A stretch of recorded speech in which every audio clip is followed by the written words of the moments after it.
Bismillahirrahmanirrahim. Assalamualaikum warahmatullahi wabarakatuh. Alhamdulillahirrabbilalamin. Wassalatu wassalamu ala nabiyyina Muhammadin wa ala alihi wa sahbihi ajma'in, amma ba'd. For my 8th birthday, my mom got me this keyboard. And on this keyboard, there was a set of pre-recorded songs. One of those songs being Crocodile Rock by Elton John. If you've never heard it, it goes a little something like na na na na na na, something like this. But one of my most prominent memories with my mom is being in our kitchen and standing on top of the chairs and screaming and dancing to this song.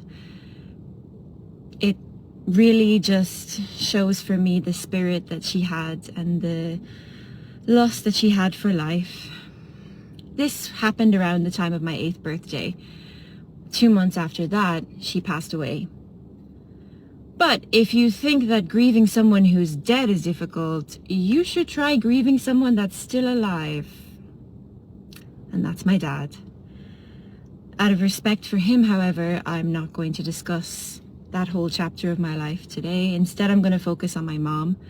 Quite frankly, I spent my whole life looking for any excuse to talk about her. So I'm so grateful to be able to tell a bit of her story.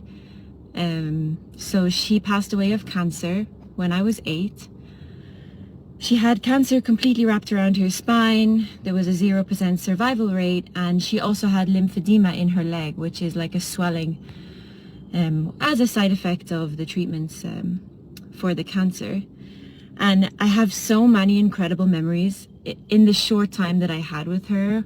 One of them being, I remember when she came into my room one night, she put on a full show with her legs. One of her legs was Beyonce leg and the other leg was J-Lo leg. And they were having like a conversation with each other. And as usual, she was super theatrical and you just never would have thought that she was sick. And another short story I want to tell that kind of sums up her spirit came from my aunt that I found out many years later. My aunt remembers shortly before she passed away, my mom asking her to take a seat because she wanted to tell her something. So my aunt sat down and with a full straight face, my mom said to her, "Look, after this is over, after this is all finished, I need you to be able to move on with your life. And I need you to be able to be happy. And I need you to know that I'm okay with this. So you need to be okay with this." And although I never knew my mom as a woman, I knew her as my mom. I just think to myself, who is this person? And why I'm so angry that I didn't get the chance to get to know her, but I'm so lucky that I can say that she was my mom. And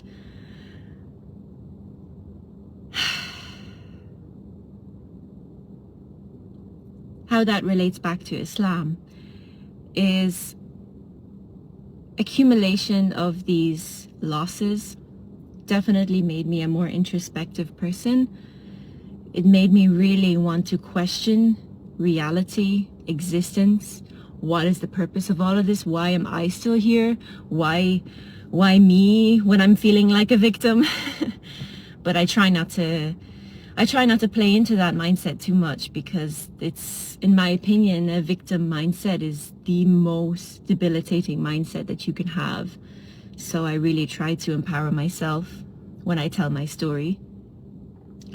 But yeah, obviously there were so many different aspects that tied into me becoming Muslim.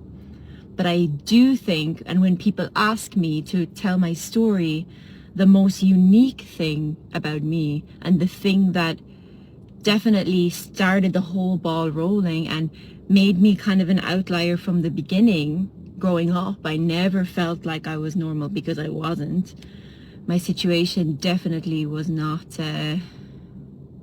in my community, it was far from ideal, just to say it that way. But alhamdulillah, I'm so grateful because even though at times it was horrifically painful,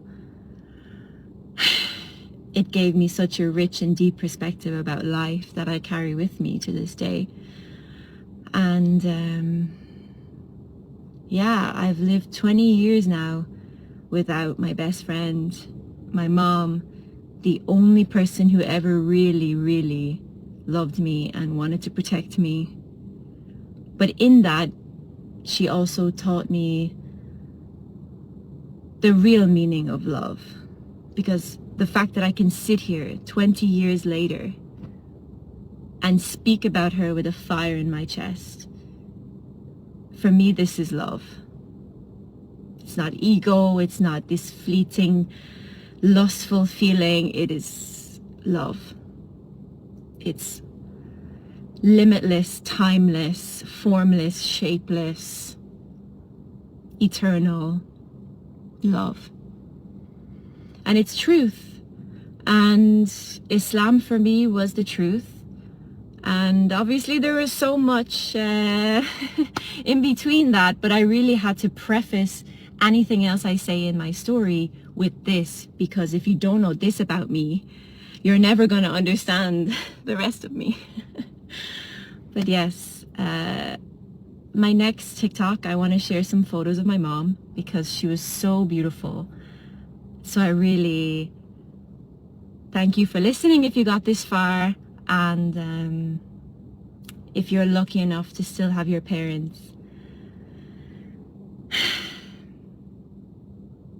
yeah, just appreciate them.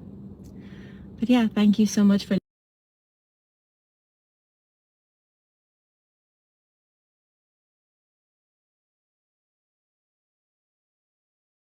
Semoga bermanfaat dan sampai jumpa pada video berikutnya insyaallah. Wassalamualaikum warahmatullahi wabarakatuh.